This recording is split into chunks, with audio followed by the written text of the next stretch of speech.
crier dans la foi parce qu'il va se passer quelque chose aujourd'hui, c'est sûr et certain. On est dans l'expectative sur le plateau. Puis, le baptême du Saint-Esprit, c'est important de comprendre qu'est-ce que c'est. Parce que Jésus, pourtant, il avait dit à ses disciples que c'était impossible pour eux d'accomplir ce qu'ils devaient faire s'ils n'étaient pas baptisés du Saint-Esprit. Il leur avait dit, ne partez pas d'ici, mais restez où vous êtes parce que vous allez recevoir ce baptême du Saint-Esprit. Et beaucoup ont réduit le baptême du Saint-Esprit à juste un langage de prière, la prière en langue, mais c'est plus que ça. Et on va le voir dans les Écritures aujourd'hui. Donc là, on va retrouver Jésus, justement, juste avant qu'il reparte au ciel. Il parlait avec ses disciples dans Acte 1, les versets 4. Il dit, « Et étant assemblé avec eux, il leur commanda de ne pas partir de Jérusalem, mais d'attendre la promesse du Père, laquelle, dit-il, vous avez oui de moi, car Jean a baptisé de l'eau, mais vous serez baptisés de l'Esprit Saint dans peu de jours. » Et eux, donc, étant assemblés, l'interrogèrent, disant, « Seigneur, est-ce en ces temps-ci que tu rétablis le royaume pour Israël? » Mais il leur dit, « Ce n'est pas à vous de connaître les temps, les saisons que le Père a réservées à sa propre autorité. » Verset 8, « Mais vous recevrez de la puissance, le Saint-Esprit venant sur vous, et vous serez mes témoins à Jérusalem, dans toute la Judée, la Samarie et jusqu'au bout de la terre. » Et là, ici, Jésus, c'est assez particulier parce qu'il leur dit quelque chose, vous allez être baptisés du Saint-Esprit, et les disciples partent sur une autre direction. Mais est-ce que c'est là que tu vas rétablir ton royaume? Mais Jésus dit, non, vous allez recevoir de la puissance, les gars. Il revient sur qu'est-ce qu'il leur disait. Et puis, comme je l'ai dit, avec les années, beaucoup ont cru que le baptême du Saint-Esprit, c'était pour pouvoir parler en langue. Et en effet, c'est une réalité, parce qu'on le voit dans le livre des Actes, à plusieurs reprises, lorsque les gens reçoivent le baptême du Saint-Esprit, ils se mettent à parler en langue. Donc, c'est vraiment, oui, le signe qu'on a reçu le baptême du Saint-Esprit, comme on peut le voir dans les Écritures. Et oui, en effet, on va recevoir ce don merveilleux du prier en langue. C'est tellement extraordinaire de pouvoir prier en langue parce que je voudrais vous citer 2 raisons principales que moi, j'ai expérimentées dans ma vie, en fait. Prier en langue va faire que lorsque tu ne sais plus quoi prier, par ton intelligence, tu vas commencer à prier en langue et tu vas prier des prières qui seront parfaites. C'est ton esprit qui prie, ce n'est plus ton intelligence. Parce que parfois, tu peux être submergé par des circonstances, par des situations. Tu te dis, comment est-ce que je vais faire pour vaincre cette chose-là? Et tu ne sais plus quoi prier, tu es dans le doute. Mais là, la parole nous dit dans 1 Corinthiens, chapitre 14, l'apôtre Paul écrivait aux Corinthiens et il leur dit, « Mais car si je prie en langue, mon esprit est en prière, mais mon intelligence demeure stérile. Que faire donc? Je prierai par l'esprit, mais je prierai aussi avec l'intelligence. Je chanterai par l'esprit, mais je chanterai aussi avec l'intelligence. » Il a dit, quand je prie, mon intelligence demeure stérile. Quand je prie en langue, mon intelligence est stérile. Et donc, ce n'est pas toi qui pries, c'est ton esprit et c'est des prières qui sont parfaites, qui sont extraordinaires, qui ne sont pas dans le doute. C'est des choses que tu ne pourrais peut-être même pas imaginer que tu prierais pour parce que le Saint-Esprit en toi connaît les choses à venir. Il sait ce qui est devant toi. Il connaît les défis qui sont là. Et il va prier des prières parfaites au travers de toi. Et la deuxième chose que j'ai pu expérimenter au travers du baptême du Saint-Esprit et de la prière en langue, c'est que ça va me garder rempli du Saint-Esprit beaucoup plus facilement. Je vais être dans ma voiture et je vais juste prier en langue. Je vais être dans ma cuisine, je vais prier en langue, doucement. Je vais juste chuchoter, je ne suis pas en train de crier tout le temps.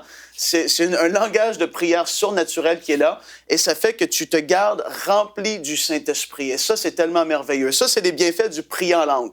Mais là, on va revenir à ce que Jésus avait dit parce que Jésus avait parlé de la puissance. Et c'est là qui c'est souvent oublié. Il a dit dans Acte 1, comme je l'avais dit, vous recevrez de la puissance, le Saint-Esprit survenant sur vous.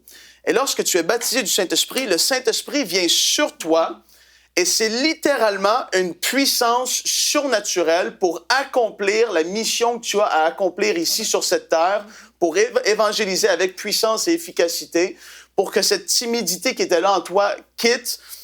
C'est une assurance qui est là et les gens ont, comme j'ai dit, réduit aux prières en langue, mais non, c'est une puissance qui est sur toi.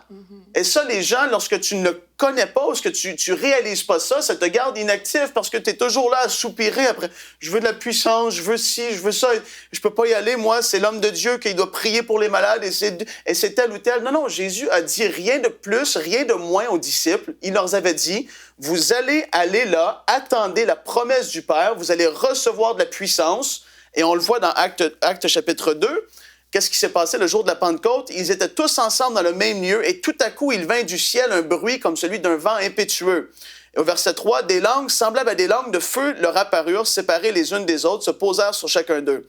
Et là, au verset 4, regardez, ils furent tous remplis du Saint-Esprit et se mirent à parler en d'autres langues selon que l'Esprit leur donnait de s'exprimer.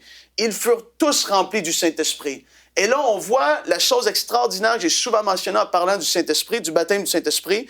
On voit Pierre qui a renié Jésus pas longtemps avant, lorsque Jésus allait sur la croix. Il renie Jésus 3 fois, il ne voulait pas se faire associer à Jésus directement.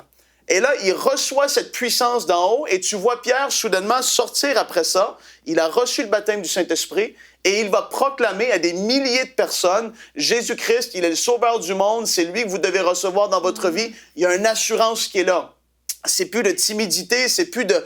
Non, il y a la puissance qui est venue sur lui. Et là, il commence à manifester les choses surnaturelles. Il va avec Jean aux portes de la temple et il voit le paralytique se lever. Il commence à marcher dans la puissance de Dieu. Et le baptême du Saint-Esprit, c'est une puissance qui vient sur toi, que tu le vois, que tu le vois pas, que tu le sentes ou que tu le sentes pas, c'est là. Et ça, tu dois le croire par la foi et tu dois le recevoir par la foi. Et c'est pour tous, parce que ça nous dit qu'ils ont tous été remplis du Saint-Esprit. Et la promesse a été envoyée. Eux, ils ont dû attendre un certain temps. Mais je crois personnellement que tu peux le recevoir aujourd'hui même, même si ça fait un mois, tu te dis, j'ai prié, je ne l'ai pas reçu. Non. Aujourd'hui, c'est le jour pour toi, tu vas le recevoir. Donc, mets-toi dans la foi. Et je veux terminer avec cette dernière pensée. Ce n'est pas à cause que tu as reçu le baptême du Saint-Esprit que tu vas dire, j'ai tout reçu. Reçu maintenant, je vais arrêter de me consacrer, je vais arrêter la sainteté, je vais arrêter différentes choses. Non. Au contraire, le baptême du Saint-Esprit, lorsque tu reçois le baptême du Saint-Esprit, ça va te pousser davantage dans ces choses, en fait. Ça va te pousser à te consacrer plus. Ça va te pousser à rechercher la sainteté. À toutes ces choses-là, spirituelles qui sont là lorsque tu es baptisé du Saint-Esprit, tu vas rechercher ces choses davantage. Donc, c'est pour toi aujourd'hui. C'est une puissance surnaturelle. C'est oui, le prière en langue, mais c'est beaucoup plus que ça. C'est ce qui va faire que tu vas évangéliser avec efficacité et voir des choses glorieuses se passer. Retrouvez la suite de ce programme dans l'émission Bonjour chez vous sur ENCI TV.